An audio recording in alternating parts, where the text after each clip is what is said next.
I just wanted to thank all of you for coming to our first virtual Spotlight Club event of this fiscal year. And before I get too far along, I just want to remind you, although you probably saw a box when you logged in, that we're recording the conversation because we do want to preserve it, but there are also people who couldn't make it tonight who wanted to listen to it later.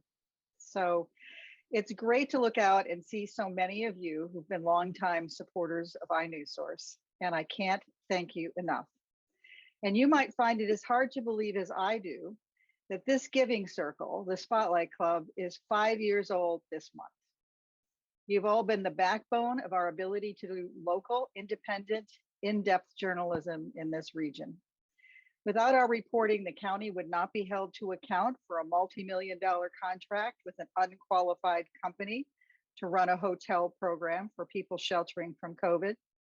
The Veterans Administration would not be put on the hot seat over failures to provide, in some cases, life and death care to some of our local military veterans. And as we listen closely to problems at a very local level. Most recent, we've delved into issues important to people in the small community of Jacumba, people in the San Diego High School District, and to many people in need who are largely ignored in Imperial County. We do our investigations with the goal of making positive change. Over the years, our work has changed laws and lives, and we're just as committed today as we were 12 years ago to this work. So thank you all for making iNewsSource a priority.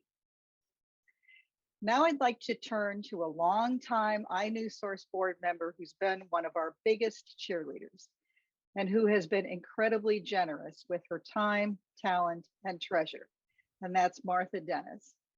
Martha will be introducing our special guest tonight. Thank you, Martha, for helping to bring Sam here tonight. It is my pleasure to introduce Sam Popkin. He's an author and professor emeritus of political science at UCSD. He has been called one of the nation's foremost scholars of elections. In addition to his academic achievements and his publications, Popkin has been a consulting analyst in presidential campaigns, serving as consultant to the Clinton campaign on polling and strategy, to the CBS News election units from 1983 to 1990 on survey design and analysis, and to the Gore presidential campaign. He has also served as a consultant to political parties in Canada and Europe, and to the United States Departments of State and Defense. Popkin is well known for his ethical standards and for facing down the government. He was jailed for a week in 1972 while an assistant professor at Harvard for refusing to answer questions relating to the Pentagon Papers before a federal grand jury that wanted to know about his research sources. At the time, he said, and I quote, "If scholars are to be questioned without restriction about their sources, grand juries will become the government's instrument to limit the free flow of information about government to the public. This is intolerable in a democracy, and I do not justify any part I might take in setting this precedent." Popkin's latest book dissects today's political scene, and it's called Crackup: The Republican Implosion and the Future of Presidential Politics. It parses party politics, campaign laws, and dark money to give us the inside story of just what happened in the years leading up to the presidential election of Donald Trump. Thomas B. Edsel, a contributing writer for the New York Times, said, "No one is better equipped to describe this history of collapse." And Popkin does it with rigor and grace.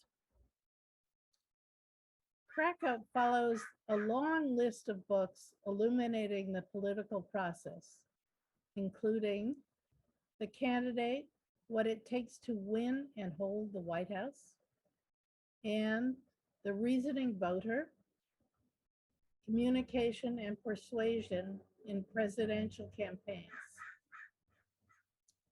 James Carville wrote, "If you're preparing to run a presidential campaign and only have time to read one book, make sure you read Sam Popkin's The Reasoning Voter. If you have time to read two books, read The Reasoning Voter twice." For the iNewsSource audience, Popkin spares no one in his new book. He lays plenty of blame at the feet of a polarizing media. Sam, I'm delighted you're here with us today to shed some wisdom on your craft. Martha, thank you very much.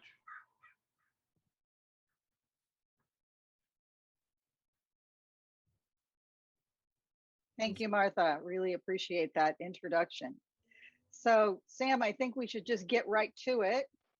I just want to start out by asking you, you've written so many books. What inspired you to write Crackup? And where did Crackup come from? Ted Cruz is the reason I wrote this book. I was going to write a chapter for a second edition of The Candidate about the theme of all the chapters there that I felt I hadn't emphasized for people, which is the elbowing and the knife fighting within a party to position the party and its platform to make you the best candidate or to do best by the Senate or the House or the incumbent president. And it's always a major quiet knife fight. And nobody had ever done as much vicious attacking and damage to their own party on purpose as Ted Cruz, who spent his first year in the Senate destroying any hope of an immigration compromise and then doing everything he could to make it impossible to do anything about fixing healthcare. I had thought I would be writing this chapter, but the first time somebody said to me after the Obama second term began, well, is Hillary going to win? And it's always hard to get a third term. And I said, it depends on how much damage Ted Cruz does. Now, I don't know how that answer looks today, but I thought he was the key to whether or not the Republicans would have a viable chance. I had no idea that this would turn out the way it did. Okay, so I'm going to start out digging into the meat of this by reading the first couple lines from your book. In 2016, a businessman so discredited that he could no longer get a casino license or borrow money from an American bank was elected President of the United States of America. How did this happen? How could Donald Trump, armed only with a bare bones campaign operation, a few powerful slogans, and almost complete ignorance of any policy issues, manage to beat a field of prominent, well-funded GOP governors and senators, and then win the presidency? Why did you start the book this way, Sam? Well, to me, the critical thing that has happened in American politics between the proliferation of media, the campaign finance reform, and the primaries is that the role of sitting governors, senators, and congressmen in vetting candidates, somebody who actually is more than a big mouth, somebody who can knock heads, who can make deals. That has gone, and it's all the glitter that we get excited by quickly, the bumper sticker that doesn't have to have much behind it. And I wanted to point out that the missing element in America in politics has been collective responsibility, a party being able to stand for things or to defend its past or to plan for the future. And nothing symbolized that more than a man with only one sitting American politician endorsed Donald Trump before he was almost all the way through the primaries.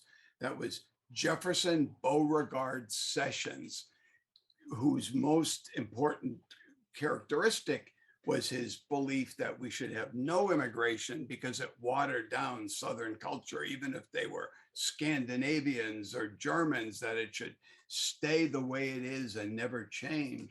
This is the only person at the beginning who endorsed him. And he won because nobody cared what people with authority and respect thought.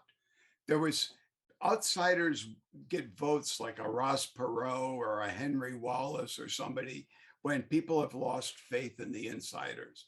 This was the total collapse of faith in the Republican Party and an unwillingness to take seriously the Democrats by so many people who would not listen to any establishment, well-established Republicans, and liked the idea of somebody who just hated it all and said he could do it because he'd been called a billionaire genius for 15 years on NBC. So Sam, isn't it kind of the American way to speak out against the insiders and not really be, locked into the establishment?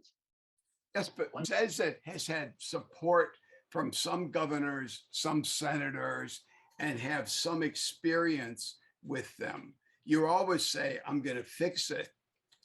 Everybody overpromises. Moon promising is as American as apple pie. You always promise more, but you have a backing usually of a coterie of people who believe it will be good for them to see you in office. Governors who know that you care about what they care about. Senators who know you can take care of business like a Lyndon Johnson. We've never had somebody with literally zero support from anybody established. I mean, the people who flocked to him, the first two congressmen who endorsed him went to jail, Duncan Hunter Jr. and the one from Staten Island. The first man in New York State who tried to get him to run for governor killed himself the day his trial for fraud against his constituents was about to begin. We have a president who attracted a very different kind of person than past presidents who always have. Everybody wants to flock to the winner or the potential winner. Right. This is a different kind of flocking to a different kind of person, and a party that got somebody that nobody in the party wanted, and they were stuck with, and they had to figure out how to survive him. So let's really dig into this, Sam. So in my estimation, your book is about what happens to our ability to govern when you have a toxic combination of extremism, individual power mongering, campaign finance laws, and a polarized media. It cracks a political party. Is that a fair summary? Yes. Parties always have these times when the blocks don't fit together. The unions were unhappy with some of the deregulation and the trade issues. Women didn't like some of the issues, or minorities complain about what they're getting. And often it keeps you from the presidency for 2 or 3 or 4 terms. But they've always been able to be managed within the system. But now, thanks to McCain-Feingold, I don't think it's ever going to be easy for either party when the pieces no longer can quite get along with it at all. So instead of just the nasty little fighting that consumes everybody about should we or should we not have a filibuster, or is Joe Manchin really as bad as he looks, or is he covering for others? There are times when it gets worse. And now you've got the ability of people with huge money not to give it to the party, but to buy individual candidates and set up $18 million for Newt Gingrich to attack Mitt Romney, thanks to Sheldon Adelson. 30 Well, Sam, million let's for back Ted up a Cruz. second. Let's back up a second and talk about McCain-Feingold. I think most people in this room probably have a general idea of what that is and how it was followed by Citizens United. But talk a little bit. I think some people think of McCain-Feingold as being a actual campaign finance reform. When I started this book, I thought McCain-Feingold was a minor thing, fixing a few things, because my role had always been spending all the money in campaigns. You know, I hate to think how many tens of millions of ads or hundreds of thousands of survey questions. But McCain-Feingold's, as the New York Times wrote when it was before the Supreme Court and they were plugging for it, they said it will purge the parties, it will cleanse the parties of the stain of big money. Well, what it did was eviscerate the parties and put all the money outside the parties. And the first thing it did was starve the state parties.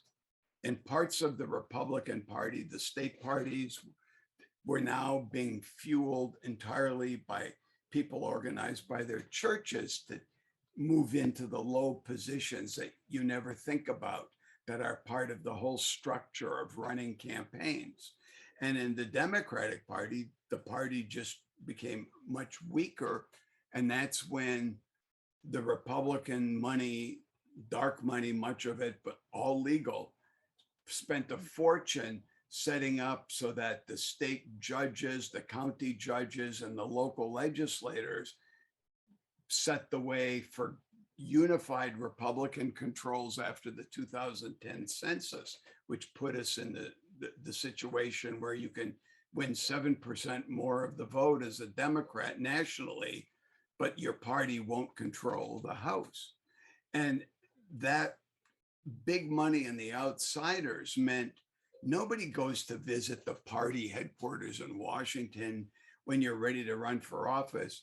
You go look for a friendly sugar daddy, or maybe you hope the Koch network will invite you to the Americans for Prosperity meeting, where you get to speak in front of people with a collective worth of over $250 million at some of their there are people worth over $250 billion at some of their small meetings where they interview the candidates.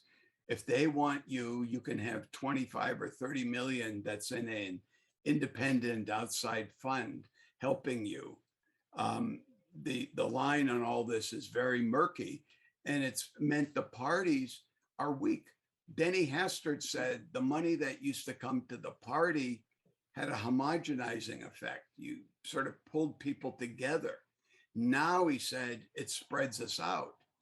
John Boehner said about the way the finance changed after McCain-Feingold as a speaker, when he couldn't get them to agree on things that were half good for the party and half good for the Democrats, and that most of the members of the party wanted, and just enough would block them. They couldn't vote to do it in the caucus.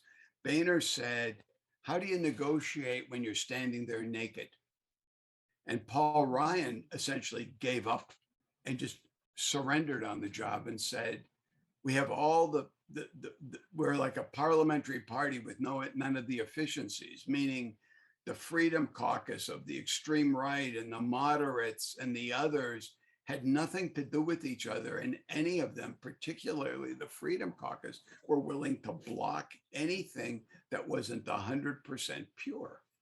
So let's talk a little bit more about parties. You write in your book that parties are a necessary virtue, kind of a twist on the saying about things being a necessary evil. So talk about the parties. What makes the party such a significant part of American democracy, and how do they need to be working to have a healthy government?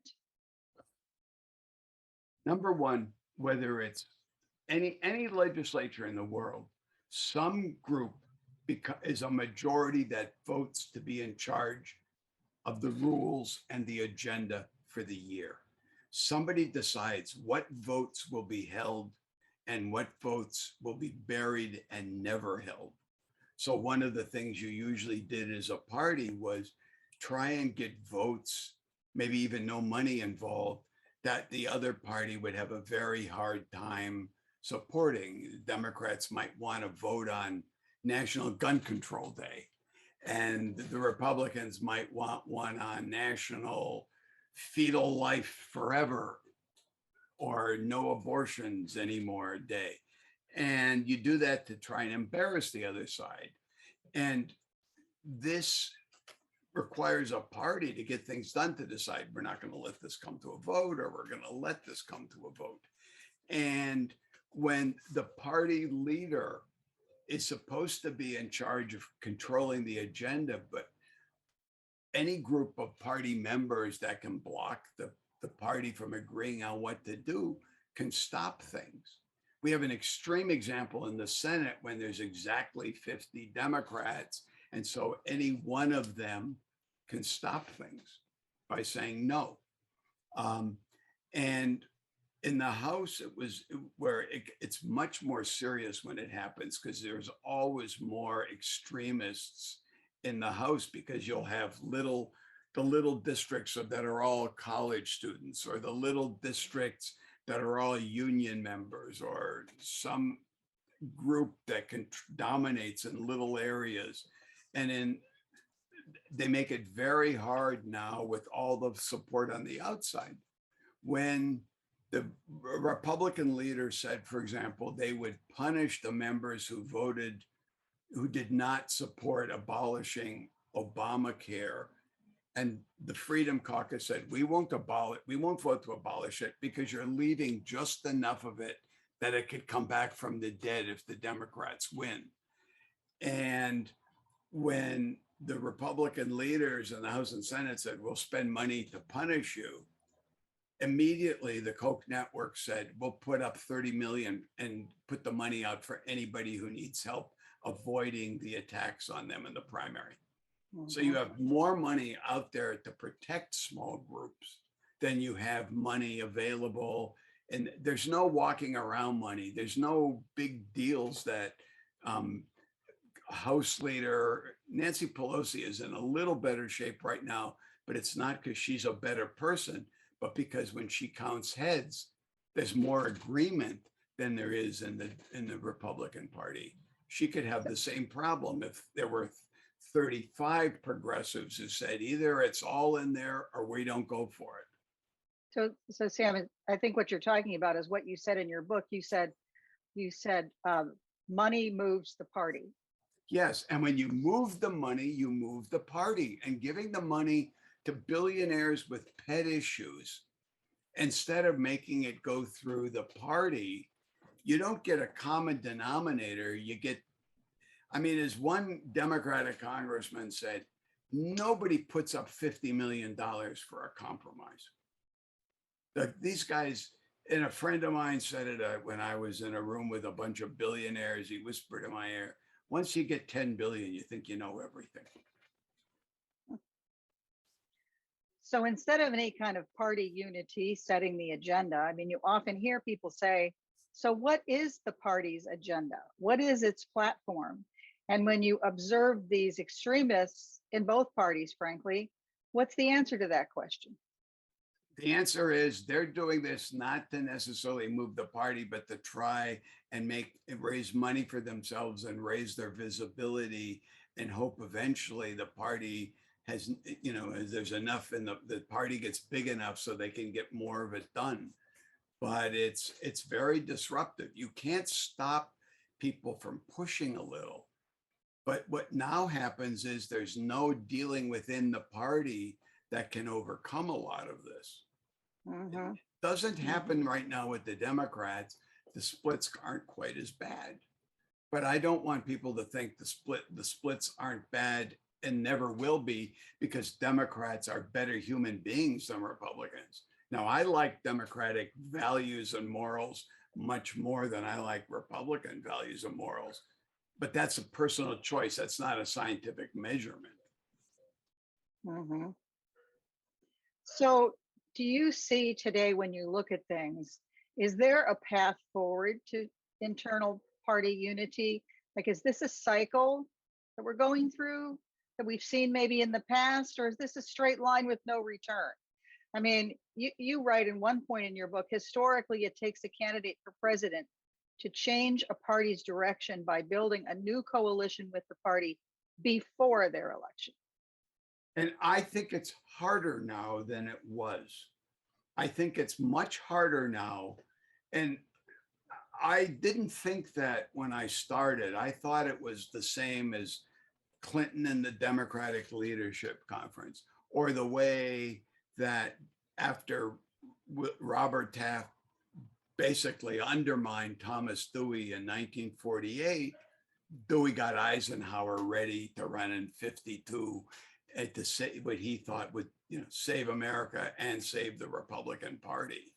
And you had Nixon, who very carefully maneuvered after Goldwater so that nobody could attack him for being slightly positive to Goldwater, because he engineered it so that Rockefeller and William Scranton shook hands with Goldwater at a peacemaking meeting. And then he found a way to legally live with the breakdown of segregation in a way that won over the South. And I thought it would be like that until I realized it's harder to form a group in the party when everybody is forming groups in the party that necessarily don't even want to win the White House. They just want to destroy things. There's a lot of money that's willing to do nothing but lower trust in government and get people disgusted with government, because then their pipelines or their minimum wage adherence or their non-legal work conditions won't be given as much attention by people because nobody would believe in the government. And I think it's an open question. You can have no parties and get legislation. California used to be like that when you could run on both parties. So all the Congress and all the legislators in the state did shopping center deals or get a bridge where their friends wanted it. It was all very simple favors for people. But if you want real policies, you need a party who can agree on something that will be national.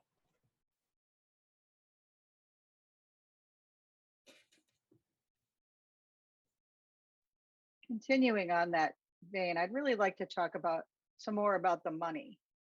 So we had a question that was submitted by one of our guests here, saying the McCain-Feingold Act was a collaboration of two influential senators from opposing parties that passed in 2002 and was the first step to serious campaign reform. Given the chasm between the parties today and a 50-50 Senate, do you see any hope of any serious initiative in that area? In other words, what are we going to do as long as we have McCain-Feingold and then you have it basically blessed by the Supreme Court? If one party gets a working majority in the House and the Senate and the White House, and by say 54 senators and 20 more congressmen, not necessarily likely, but if a party gets in that situation, the Democrats could do a lot with the Internal Revenue Service looking the other way on the money games that create dark money, which is very much a shell game that need not be so easy. And it can also make reporting timely enough, because the single most important thing when there's an ad on the air is knowing who's paying for it. And the less you know about who's paying for it, the more gullible you are when it sounds good because of the name of the group. And it's a big change because of McCain-Feingold. John McCain never really believed in parties. He was the great flyboy, good guy who said, we'll all get together and we'll work it out. And that wasn't bad on some foreign policy issues, but it never really did anything much on any domestic issues. And Russ Feingold was so happy to do something with John McCain. He wanted to have a situation where people could not put money into a state who lived in another state, which of course was pie in the sky. And he thought, well, this will be good because it's a start. Well, it wasn't the start. It really weakened state parties and it cut the center out of the parties. Everybody gets their money on the side now, and there's as much money or more than ever, but the parties are weaker. And I don't know what the equilibrium is. Nobody has come up with a way to enforce it.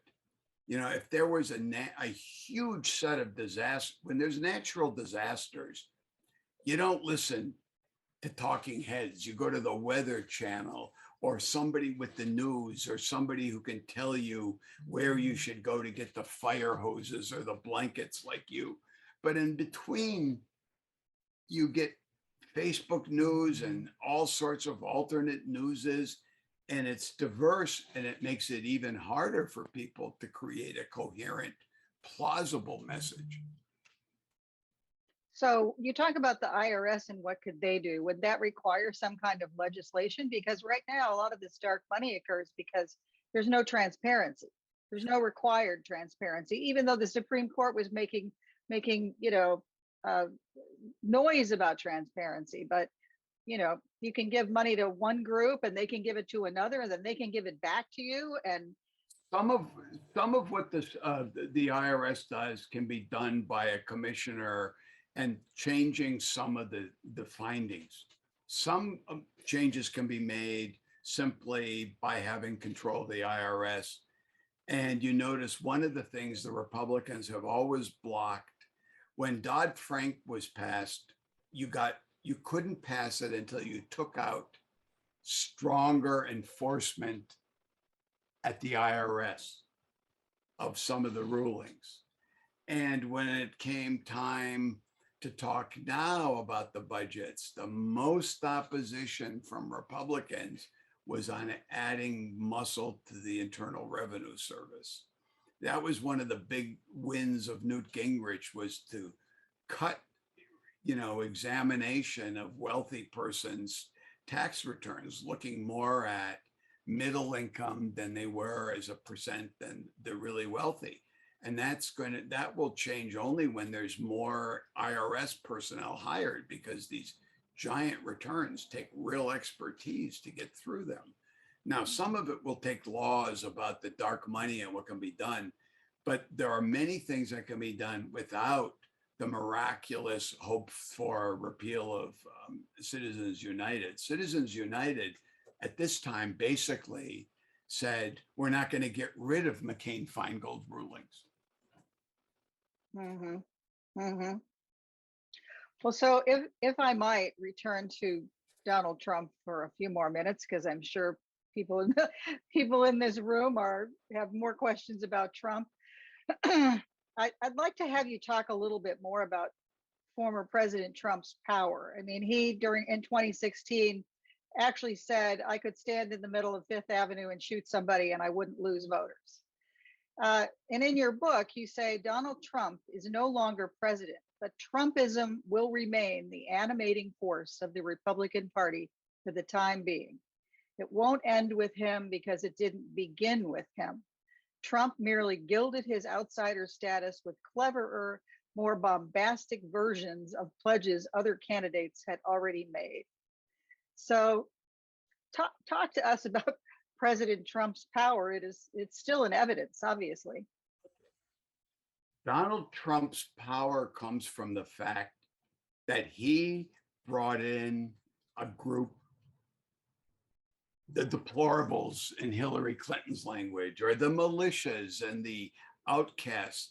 He brought back 2 million Republican voters who stopped voting as of 2008 with Katrina and the crash of the markets and everything else. He brought them back with slogans, all of which were already there. like Bobby Jindal's promise of a wall, for example, and all the others. He just did it as an outsider who hadn't been tarred and feathered. Cruz had tried, Cruz couldn't run as an outsider, so he decided to run as the most despised, hated insider, which meant destroying everybody around him. And that opened the door for somebody who said, I can get it done because I'm the billionaire genius who wrote those books people believed in. And it won't die with him because you see how hard it is for us to get an immigration settlement. There are people who have to have immigration and who want it because of the low pay and miserable conditions immigrant workers get in some places like slaughterhouses or some of the parts of the country when they're working the fields. And there are huge numbers of Republicans who need this. There are other Republicans in states where they really want this to be settled because they know they can't go on much longer without Hispanic votes. But then there's a large part of the base who believes that they'll never get their Medicare and Social Security if the door is open to all these people who, quote, will get things that they don't deserve at the expense of the working people. And that always means white working people and not white other people. And both parties are having a hard time with this, doing something about it. And it's not going to get better for a while. And we're going to have a more freewheeling government that is not going to be able to do much in the way of big programs. Mm-hmm.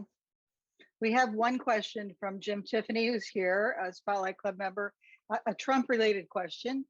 If Trump decides to run in 2024, do you see any Republican who could seriously challenge him for the GOP nomination? Or would he or she just be falling on their sword? Which GOP leader would fall on his or her sword and challenge Trump? Nobody will fall on their sword to challenge Trump, because what is the point of dying for the sake of your party if you don't get to reap the benefits of it? I don't think that happens anymore, if it ever really did happen.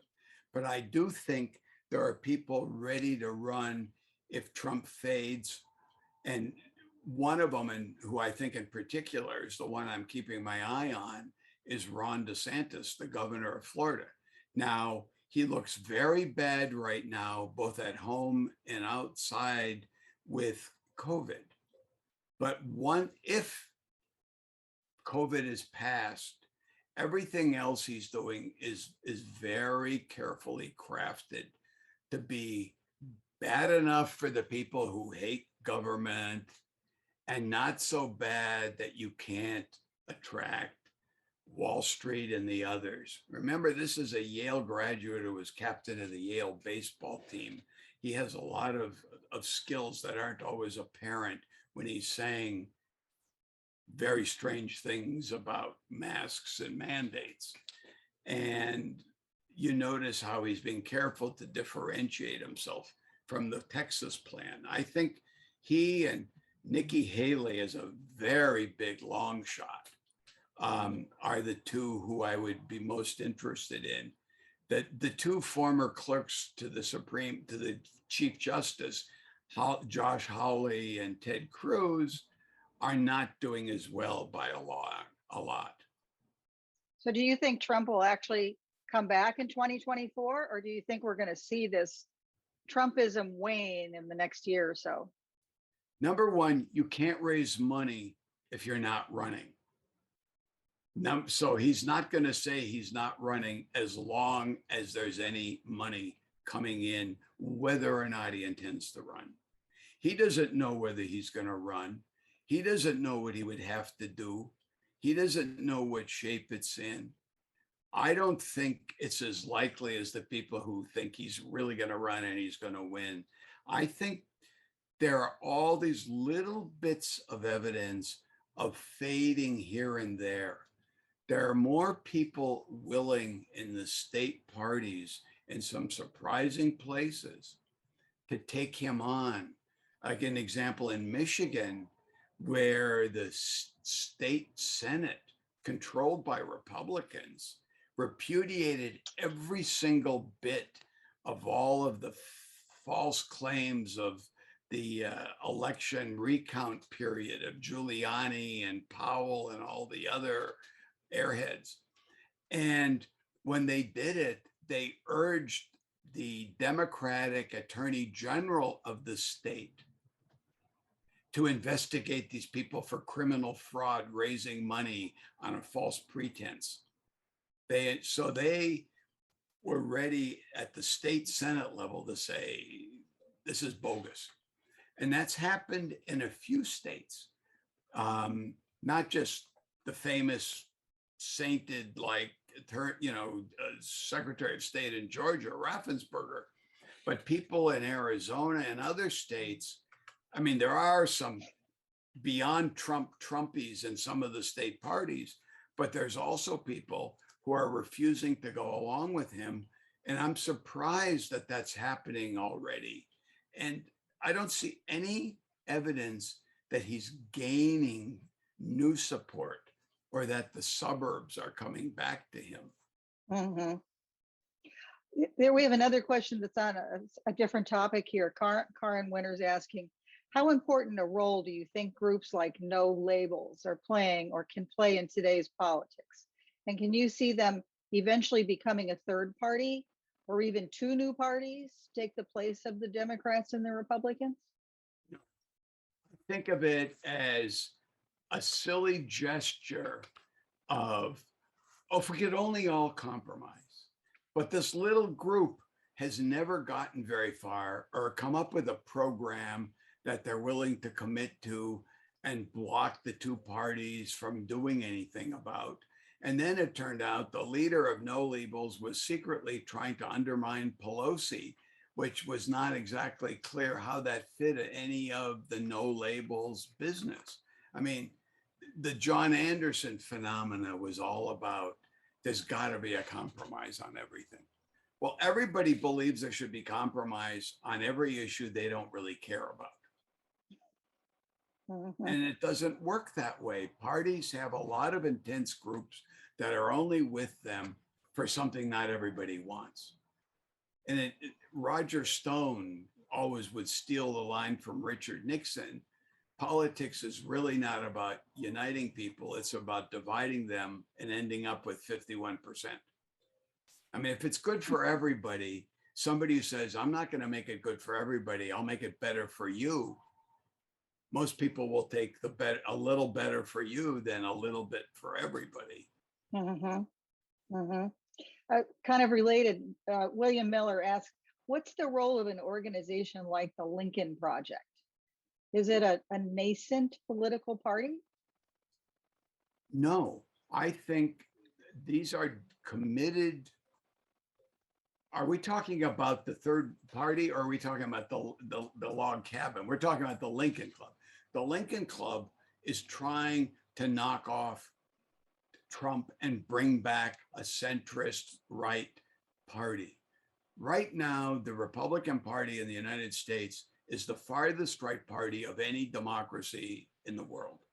It is farther to the right of anything in old Europe, and it's more like an East European party, but even sometimes farther to the right. This has never happened before. And they want to bring back an old-fashioned party. I mean, George Conway was one of the people who led the attack, getting Bill Clinton impeached. These are not people who want to go and be moderates. They want to get rid of people like Donald Trump, who they believe are out for themselves and are not out for any conservatism at all.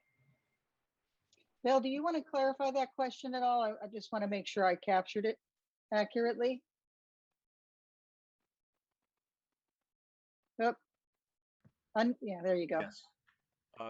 I think Professor Popkin answered my question. I wasn't sure it was a party.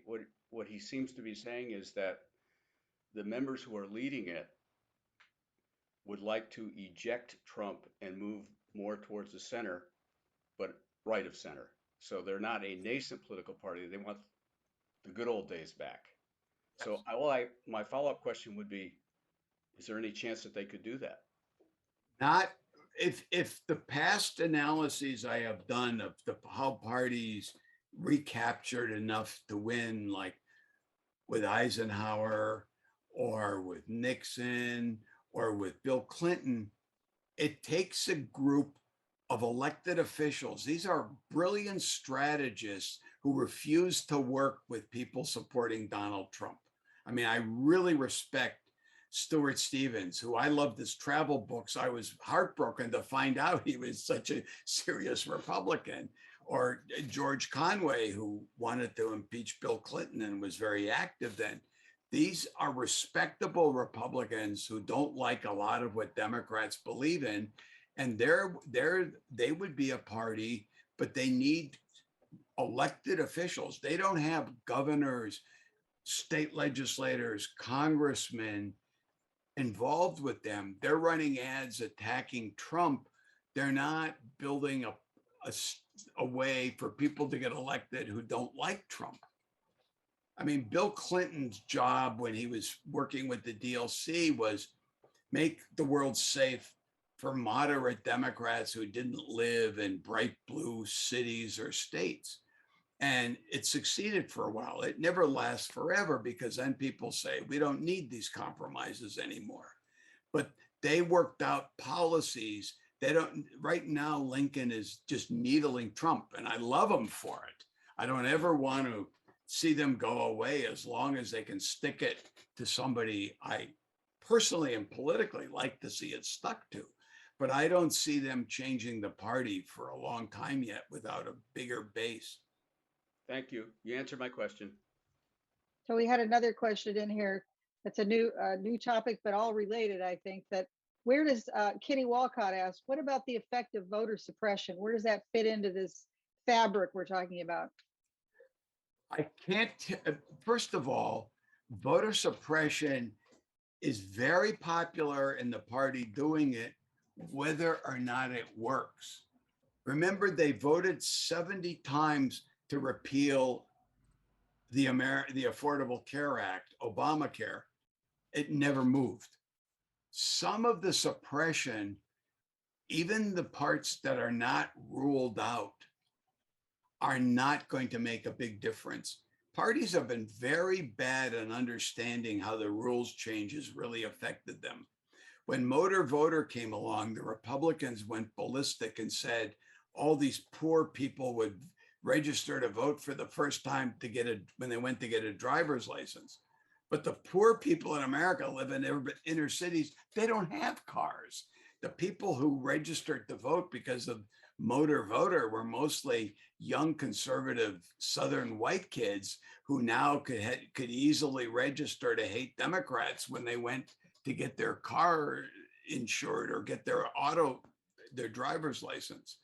And as bad as it sounds, as ugly as it sounds, I don't know yet how much of it will take hold and make as much of a difference as people think. You know, they've been trying to keep minorities from voting in America, 200 years or more. And it worked when you had armed forces to go out there and lynch people and have constitutional tests. But it hasn't worked very well very often in the last 30 or 40 years. And so I want to be very careful in saying, I despise what they're trying to do, and particularly in Texas, but I don't know yet how much these changes are going to take hold. So we have another question from David Furman. This is not yet another topic, but he says, we saw a Republican Trump movement with the online QAnon. It generated a big online and offline following. Do you think this type of movement was bankrolled with private money, or does it represent a cheap distribution of misinformation? Did this invent anything new, or is it just a new iteration of what's been tried before? What's new about QAnon is how much easier it is in the Wild West world when people don't have any anchors. And there used to be conspiracies like that took hold. Believe it, once the measles crazies were all Democrats. We don't need the measles vaccine. All we got to do is eat granola and live a holistic life, and we shouldn't have to have the shots. That was once in the Democratic Party. And I think that there may be private money in this. There's private money in so many things that it's hard to trace. But I think a lot of the QAnon is profit making by the people who do it, like Alex Jones and the conspiracy theories. And I just have to say, it's a smaller part of the Republican Party than people realize. You know, when they asked the people, have you, the question about, do you agree with them? That scared people. That was 18% or whatever it was. That was of people who had heard of them and knew anything about them.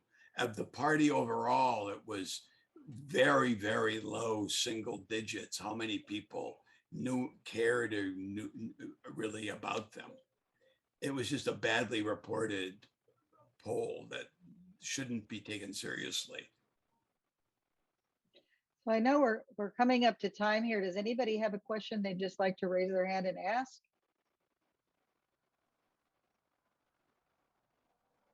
Jim, are you yeah, I think you're on mute.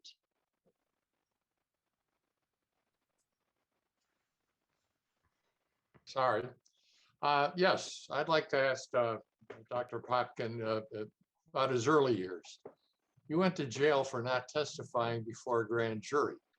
I have two questions. Were you a personal friend of Daniel Ellsberg? Yes. Number two, did you have any preview of the Pentagon Papers? No. Yes or no? No. I knew everybody who was part of the Vietnam obsessive group had lots of documents. I had never heard of this document. I didn't know that if it had existed, Dan had it. And I didn't know he was going to release it. But I was asked to name every person I had ever interviewed in the course of forming my opinions as to who wrote the Pentagon Papers. Wow. Thank you.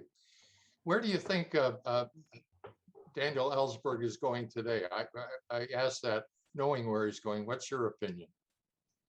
I think the most important thing he has ever done is his book on nuclear planning. Really? And he should be known more for that than for anything else today.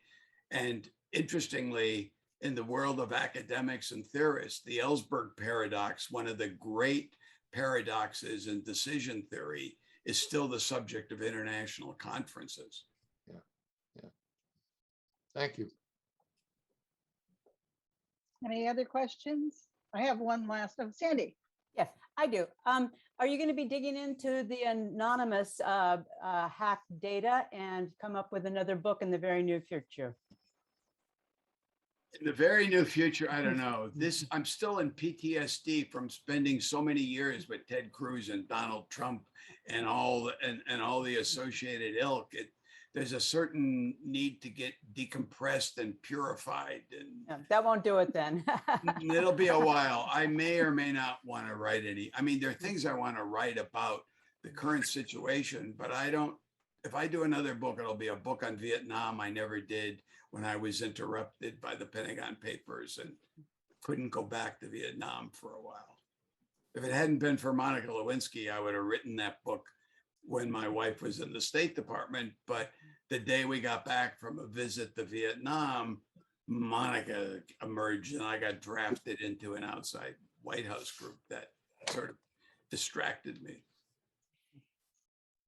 So I would, for this group particularly, I'm sure they're interested. We haven't touched too much on this, but I would like you to talk about the role of the media and the responsibility and the blame of the media and everything we've been talking about here and how we've gotten to this particular situation politically. Well, the first thing I want to say is the reason I immediately said yes to iNewsSource is because we are inverting the news pyramid in America. In California And in literally every other state in the country, there are more online digital subscribers to the New York Times than to any or all of the prominent local papers. More people in Dallas subscribe digitally to the Times than the Dallas News. More people in Houston, more people in Los Angeles, more people in San Francisco and San Diego. Everywhere you go in America, you subscribe to the Washington Post, to the New York Times. And the scary finding that I only just realized is that less than 20% of the people who subscribe to a digital news source where you pay subscribe to a second source. And what that's doing, and iNewsSource, I'm hoping will help us get out of this hole, is we know less than we have ever known about the county. Who knows how the sheriff does or does not enforce things when he gets donations from the bar owners? Who knows anything about the budgets? Everything I know about most of county government comes from my news source. And without groups like you digging in, nobody can do it, because the fact is, ever since Craigslist started with taking away the want ads, papers had to get their staff smaller. Then Amazon, then the internet. The changing world of advertising changes the dynamics of news. And most television is aiming at people from 18 to 40 who are forming their opinions. So you get lots of clever personality discussions, you get lots, and everything that Donald Trump says gets more attention than what's actually happening while we're not looking with his pals. When he gave the remark you mentioned, the famous remark, I could stand in Fifth Avenue and shoot somebody and nobody would care. He was at a small church in Iowa, winning the evangelical support that gave him almost the first place in Iowa, where he barely missed beating Ted Cruz. And it was, nobody heard about what he told the evangelicals about a Christian nation. We only heard the outrageous line that deflected us from paying attention to what he was doing. This is the pickpocket who spills mustard on you while he's taking your wallet. Well, thank you for that, Sam. Thank you for your words of wisdom about the media. There's a whole lot more we could talk about around that. But I thank you for all of your time tonight, and everybody, your questions and your interest. I feel like this has been a great conversation and a great way to start our first part of the fiscal year and a string of news Spotlight Club events. So again, thank you very much for supporting iNewsSource and the work we do. We couldn't be more grateful.